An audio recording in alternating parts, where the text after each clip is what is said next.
தென்னாடுடைய சிவனே போற்றி, எந்நாட்டவர்க்கும் இறைவா போற்றி. நேயர்கள் எல்லாருக்கும் வணக்கம். இந்த வீடியோவில் 2025 வருஷத்துக்கு உண்டான ஜூன் மாத ராசி பலன்கள் அப்படிங்கிறத நம்ம பார்க்க போகிறோம். அதாவது விசுவாவசு வருஷம் வைகாசி மாதம் 18ஆம் தேதி ஞாயிற்றுக்கிழமை முருகப்பெருமானுக்கு உரிய சஷ்டி திதியில் இந்த ஜூன் மாதம் அப்படிங்கிறது பிறகுது. அதாவது குருராஜ யோகம் உள்ள ஒரு மாதம், ரொம்ப அற்புதமான கிரக நிலைகள், அதே மாதிரி செவ்வாய் கேதுவோட இணைய போற ஒரு மாசம். இவ்வளவு முக்கியமான அம்சங்கள் அப்படிங்கிறது இருக்கு. அதாவது சூரியன் கிரகங்களோட ராஜா ரிஷபராசியிலிருந்து 15ஆம் தேதி மிதன ராசிக்கு போய் அங்க இருக்கக்கூடிய குரு பகவானோட இணைகிறார். செவ்வாய் கடகராசியில நீசமடைஞ்சிருந்த அவரு இந்த மாசம் 8ஆம் தேதி பலமடைஞ்சு சிம்மராசிக்கு போறாரு. அங்க போய் ஞான காரகன் விஷமற்ற பாம்பு கேதுவோட இணைகிறார். புதன் ரிஷபராசியில இருந்துட்டு 2ஆம் தேதி மிதன ராசிக்கு போய் குருவோட இணைகிறாரு. 22ஆம் தேதி கடகராசிக்கு போறாரு. சுக்கிர பகவான் மேசராசியில இருக்காரு. 29ஆம் தேதி மாச கடைசியில ரிஷபத்துக்கு போய் ஆட்சி பெற்று உட்கார போறார். குரு பகவான் மிதனத்திலையும் சனி பகவான் மீனராசிலையும் ராகு கும்பராசியில குரு பார்வையோடையும் கேது சிம்மராசிலையும் இருக்காங்க. இந்த கிரக நிலைகள், இந்த குரு ராஜ யோகம், இந்த செவ்வாய் கேதுவோட சேர்க்கை, இது உங்களுக்கு பலனை கொடுக்க போகுதா, பாதிப்பு கொடுக்க போகுதா, என்னென்ன மாதிரியான பலாபலன்கள் கொடுக்க போகுது அப்படிங்கிறத துல்லியமா உங்களுக்கு கொடுக்குறேன். நம்மளோட சேனலை எல்லாரும் சப்ஸ்கிரைப் பண்ணிருங்க. ஜோதிட தகவல்கள் உங்களுக்கு ரொம்ப துல்லியமா வந்து சேரும். துளாராசி நேயர்களே, உங்களுக்கு இந்த ஜூன் மாசம் எப்படி இருக்கு அப்படின்னு பாத்தீங்கன்னா, இதுவரைக்கும் உங்களோட ராசி அதிபதி ரொம்ப சோதிச்சிட்டார் அப்படின்னே சொல்லலாம். ஏன்னா துளாராசியை பொறுத்த வரைக்கும் சனி பகவான் இருக்கக்கூடிய இடம் அப்படிங்கிறது ரொம்ப அற்புதமான இடம். அதாவது 2025 வருட பலன் சொன்ன ஜோதிடர்களும் சரி, சனி பெயர்ச்சி சொன்ன ஜோதிடர்களும் சரி, துளாராசி அப்படியே டாப்ல போய் உட்கார போகுது அப்படின்னு தான் சொல்லியிருப்பாங்க. ஆனா பெருசா டாப்ல போகல. எங்க 2025 பிறந்து 5-6 மாசம் ஆகிப்போச்சு, சனி பெயர்ச்சி ஆகி 3 மாசம் ஆகிப்போச்சு. ஆனா பொழப்பு இன்னும் ஒன்றும் சரி வரலையே அப்படிங்கிற மாதிரி தான் இருந்திருக்கும். ஏன்னா அவ்வளோ மோசமான சம்பவங்கள் எல்லாமே அடுக்கடுக்கா நடந்து போச்சு. ஆனா இப்ப உங்களுக்கு எல்லா கிரகமுமே அற்புதமா இருக்கு. ஆனா ஏன் இந்த பிரச்சனைகள்லாம் வந்தது அப்படின்னு பாத்தீங்கன்னா, முக்கிய காரணம் ராசி அதிபதி சுக்கிர பகவான் உச்சத்துல இருந்தாலும் வக்கரத்திலையும் இருந்துட்டார் அப்படிங்கறதையும் நம்ம பார்க்கணும். இப்ப இந்த மாசம் முழுக்க உங்களுக்கு நன்மைகள் அப்படிங்கறத கொடுக்க போறாரு. ஏன்னா சுக்கிர பகவான் மேசராசியில இருக்கார். இந்த மாசம் முழுக்க மேசராசியில 29ஆம் தேதி வரைக்கும் இருந்துகிட்டு தன்னோட வீட்டையே தன்னோட சம சப்தம பார்வையால பாக்குறாரு. இது இனிமே பாத்தீங்கன்னா சனி பெயர்ச்சி கொடுக்க போற நன்மைகள், குரு பெயர்ச்சி கொடுக்க போற நன்மைகள், குருவோட பார்வை பலன்கள் இத்தனையும் ராசிநாதன் ஏத்துக்க போறாரு. இத்தனை நாளா அவர் ஏத்துக்கிற இடத்துல இல்லாம போயிட்டாரு. இனிமே ரொம்ப அற்புதமா இருக்கும், பயப்பட வேணாம். நீங்க ஜோதிடர்கள் சொன்னாங்க இல்லையா, உங்களுக்கு சனி பெயர்ச்சி நல்லா இருக்கும், குரு பெயர்ச்சி நல்லா இருக்கும், 2025 நல்லா இருக்கும் அப்படின்லாம் சொன்னாங்க இல்லையா, அது எல்லாமே இந்த ஜூன் மாசத்துல இருந்தே உங்களுக்கு கிடைக்க தொடக்கும் அப்படிங்கறது தான் கணக்கு சொல்லுது. இனிமே நல்லா இருப்பீங்க. ஒரு நேர்மறை ஆற்றலோட இதுக்கு மேல நீங்க வாழ்க்கை அப்படிங்கறத எடுக்கலாம். அதாவது மேசராசிக்கு வந்த சுக்கிரன் என்ன செய்வார் அப்படின்னு பாத்தீங்கன்னா, தன்னோட வீட்டை தானே பாக்குறாரு அப்படிங்கறதுல தொட்டதெல்லாம் வெற்றி அப்படிங்கறத சொல்றாரு. அப்ப வாழ்க்கையில நீங்க இது லட்சியம், இது என்னோட நோக்கம், இது என்னோட குறிக்கோள், ஒரு இடம் வாங்குறதா இருக்கலாம், மண் வாங்குறது, மனை வாங்குறது, வீடு கட்டுறது, பிள்ளைகளை பெரிய அளவுல படிக்க வைக்கணும்னு நினைக்கிறது, நம்ம சொந்தமா ஒரு தொழில் தொடங்கணும்னு நினைக்கிறது, இந்த மாதிரி வாழ்க்கையில ஒரு சிலருக்கு வெளிநாடு போகணும் அப்படிங்கிற ஒரு யோகம், சிலருக்கு ஏதாவது அரசு படிக்க எப்படியாவது படிச்சு கையை ஊனி கர்ணம் போட்டாவது மேல போயிடணும், என் குடும்பத்திலேயே அவனுமே கவர்மெண்ட் உத்தியோகத்துல இல்ல, கால்னா சம்பளம்னாலும் கவர்மெண்ட் சம்பளம்னு சொல்லுவாங்கல்ல, இன்ன வரைக்கும் யாரும் வாங்கினது இல்ல, எப்படியாவது நம்ம புள்ளியொலியாவது தள்ளி விட்டுறோம்னு நினைக்கிறது, இந்த மாதிரியான உங்களோட லட்சியம், நோக்கம், எண்ணம், குறிக்கோள் எதா இருந்தாலும் நிறைவேற போற மாசம் நல்ல நேரம் தொடங்கிடுச்சுங்கிறதான் கணக்கு சொல்லுது.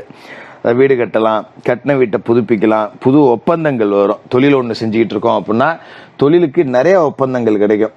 ஏதோ கடை ஒன்று வச்சிருக்கேன், பெருசா ஒன்றும் வியாபாரம் இல்லை, ஏதோ வெளில கூலி வேலைக்கு போறதே நம்ம சொந்தமா ஒரு தொழில் தொடங்கியிருக்கோம்னு நினைச்சிட்டு போக வேண்டியதான், உழைக்கிறதுக்கு தான் காசு கிடைக்குது, அது கூட சில நேரத்துல கிடைக்க மாட்டேங்குது அப்படின்னு புலம்புனவங்களுக்கு கூட இதுக்கு மேல வியாபாரம் அப்படிங்கிறது ரொம்ப நல்லா நடக்கும். குறிப்பா பாத்தீங்கன்னா இந்த கலை சார்ந்த பொருள் இருக்கக்கூடியவர்கள், ஆடை தொழில், ஆபரண தொழில், ரெடிமேடு தொழில், இந்த மாதிரியான தொழில் செய்யக்கூடியவர்கள் எல்லாருக்கும், இந்த வாசனை திரவியங்கள் தொழில் சார்ந்த தொழில் செய்யக்கூடியவர்கள், அலங்கார பொருட்கள், ஃபேன்சி ஸ்டோர் வச்சிருக்கவங்க, இவங்க எல்லாம் பெரிய அளவுல சாதனை படைக்க போறீங்க. நல்ல லாபம் அப்படிங்கிறது கிடைக்க போகுது. அதோட ராசிக்கு 6வது வீட்டுல சனியோட பலம் அப்படிங்கறத இப்ப நீங்க முழுசா அனுபவிக்க போறீங்க. ருணரோக சத்துருஸ்தானத்துல சனி அப்படிங்கிறவர் இருக்காரு. இதுக்கு மேல உங்களுக்கு தொட்டதெல்லாம் பொண்ணாகும், நீங்க பயப்படவே வேண்டியதில்லை. அதாவது முதல்ல என்ன செய்வீங்க அப்படின்னா, கடன் அடையும். நகை நட்டு அடவுல இருக்கு, பேங்க்ல இருக்கு, வருஷம் வட்டி தான் கட்டிக்கிட்டு இருக்கேன், ஒன்றும் பெரட்ட முடியல, அதுக்கு ஒரு நல்ல நேரம் வர மாட்டேங்குது, ஒரு 60,000க்கு வச்சிருந்தேன், அது அப்படியே மெல்ல மெல்ல பிறகி 1,00,000க்கு போயிடுச்சு, குறைக்கலான்னு பார்த்தா குறைக்க முடியல, இப்படிதான் பொழப்பு ஓடிக்கிட்டு இருக்கு அப்படிங்கிறவங்களாம் நகை நட்டை மூட்டு கொண்டாடலாம். அது மாதிரி அரிகடன் இருக்கு 10 ரூபா அப்படின்னா எல்லாத்தையும் தூக்கி எரிஞ்சிட்டு போயிடுவீங்க. 10 பேர்த்துக்கிட்ட 10 வாங்குறத விட ஒரு நகையை அடவு வச்சுட்டு எல்லாத்தையும் மொத்தமா செட்டில் பண்றான்னு பண்ணுவீங்க. இப்ப அந்த நகையும் மூட்டலாம், வேற ஏதாவது சில்லறை கடன் இருந்தாலும் அடைக்கலாம். எனக்கு இனிமே 10 ரூபா கடன் இல்லடா, அப்பா சாமி நிம்மதிரா, வாழ்க்கையில ஆகா ஓகோன்னு வாழனாலும் பரவாயில்ல, எவனும் சீச்சின்னு சொல்லாத அளவுக்கு ஒரு வாழ்க்கையை வாழ்ந்துடணும்டா அப்படின்னு நினைச்சவங்களுக்கெல்லாம் நல்ல ஆகா ஓகோன்னு சொல்லக்கூடிய வாழ்க்கை அப்படிங்கிறதே அமையும். உங்களோட வளர்ச்சியை பார்த்து சுற்றுமுற்றத்தார் ஆச்சரியப்படக்கூடிய அளவுக்கு உங்க வளர்ச்சி அப்படிங்கிறது இருக்கும். ரொம்ப நல்ல நேரம் தொடங்கி இருக்கு அப்படின்னே சொல்லலாம். அதோட குரு பெயர்ச்சி உங்களுக்கு ரொம்ப அற்புதமா இருக்கு. அதாவது குரு பகவான் மிக அற்புதமான இடத்துல இருக்கார். எங்க இருக்கார் அப்படின்னு பாத்தீங்கன்னா, ராசிக்கு 9ஆம் வீட்டுல இருக்கார். ஓடுனவனுக்கு 9ல குருன்னு சொல்லுவோம் பாத்தீங்களா. இப்ப வாழ்க்கையில முன்னேற்றத்தை நோக்கி ஓடக்கூடிய உங்களுக்கு 9ல இருக்கிற குரு தூக்கி கொடுப்பார். உங்களோட முயற்சிகள்ல வெற்றியை செஞ்சு கொடுப்பார். சொந்த வீடு கட்ட வைப்பார். இந்த ஜூன் மாசத்திலே அதுக்கு உண்டான முன்னேற்பாடுகளையும் நீங்க செய்யலாம். அந்த அளவுக்கு நல்ல பலாபலன்கள் அப்படிங்கிறது கிடைக்கும். அதோட குரு பார்வை அப்படிங்கிறது உங்களுக்கு ராசிக்கே கிடைக்குது. அதோட 9ஆம் இடத்துல இருக்கிற குரு வாகன யோகம் கொடுப்பார். சொந்த வண்டி வாகனம் வாங்கலாம். சைக்கிள்ல போனவங்க பைக்ல போகலாம், பைக்ல போனவங்க கார்ல போகலாம், கார்ல போனவங்க நல்ல சொகுசு கார்கள் வாங்கி பயணம் செய்யலாம்.